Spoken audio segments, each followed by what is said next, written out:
Section 8.1, Similarity in Right Triangles. The first thing that we encounter in Section 8.1 is a theorem that says if an altitude is drawn to the hypotenuse of the right triangle, then the two triangles formed are similar to the original triangle and to each other. So if I draw an altitude, and the first thing that you need to remember is the definition of an altitude. An altitude is a line drawn from one of the vertices, from a vertex, to the opposite side that forms right angles. So in this case, if I drop an altitude from point B, because it's saying it's going to the hypotenuse, I would create three triangles. I have my original triangle ABC. I now have triangle ABD and triangle CBD.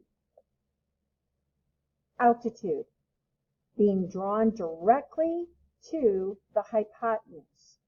And when I do that, I will form three similar triangles.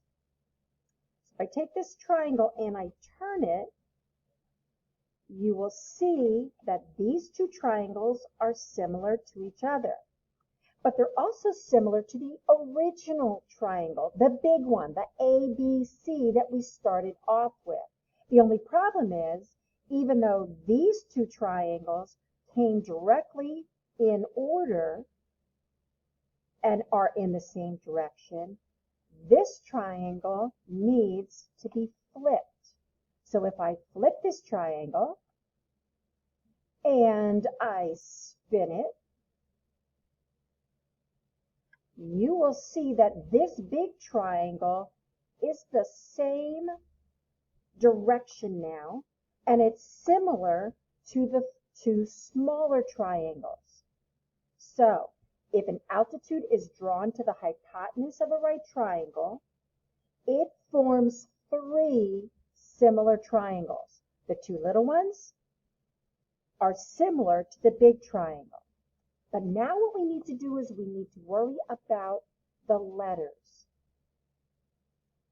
A, B, C, that triangle, the big triangle that we started with, which I'm now going to flip back so that you can see it. Triangle A, B, C. So here's what I did. I started from one of the corners of the hypotenuse. I went up to the right angle, and then I went down to the other end of the hypotenuse. Same thing is going to happen here. I start from the one end of the triangle. I go across the long leg, and I go up to the other end of the hypotenuse. That's where the BDC comes from. And then the last one, I go from A, down the leg, and then back up to the hypotenuse. The easiest way of being able to line these up and make sure that you get the letters in the right order is to think of the following. Long leg, short leg, hypotenuse. Long leg, short leg, hypotenuse. Long leg, short leg, hypotenuse. And I know that it's a pain, but you're still going to be better off looking at the legs.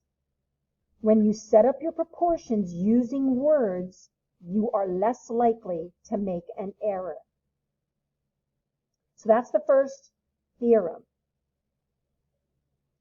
Then we have our first corollary. And the first corollary says, when an altitude is drawn to the hypotenuse of a right triangle, the length of the altitude is the geometric mean between the segments of the hypotenuse. Blah, blah, blah. Basically, this is what we're saying. A geometric mean is a way of looking at and being able to find a length between sides of a triangle. So we're going to set this up. First of all, we know that this is an altitude, and we would know that because we put in that little right angle box. We know it's an altitude. Look at the triangle that's on the left. Short side to long side. Now look at the triangle that's on the right. Short leg to long leg. Again, short to long, short to long.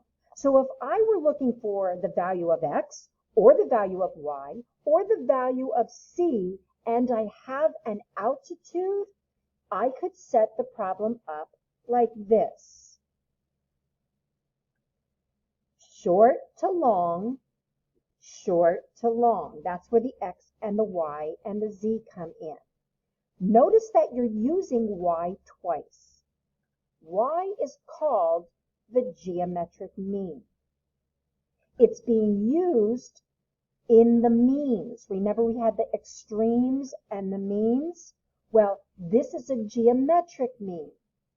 So as an example, say for instance, I knew that the length of this was 4, and the length of this was 25. I could find out what y equals by setting up my proportion. 4 over y equals y over 25. Now, we know that we have 100 equals y squared. And we can find out that the length of the altitude is 10. So when we talk about a geometric mean, we multiply x and the z together, take the square root, and that's what gives us what y is. It's called the geometric mean. So remember, short to long, short to long for both of these. Words help.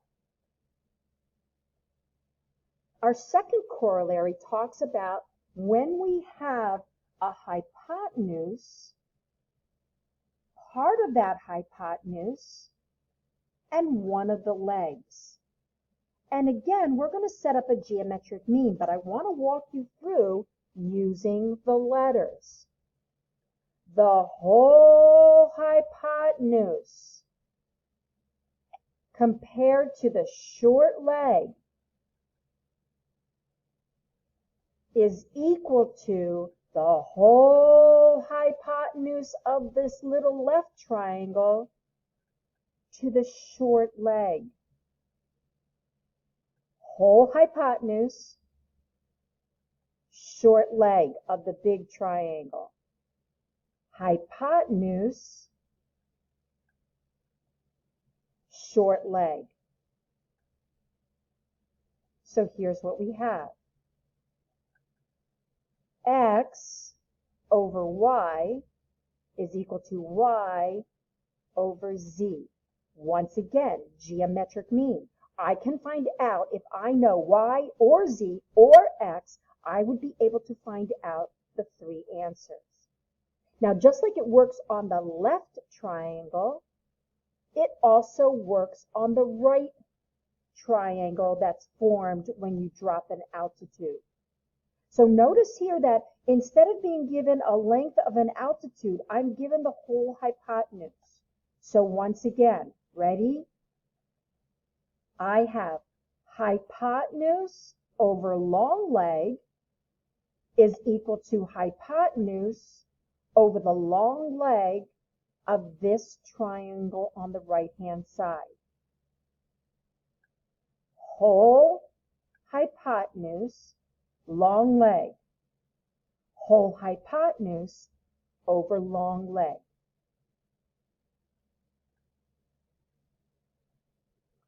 What I'd like you to do is please find the lengths for x. Find the length of y and find the length of z.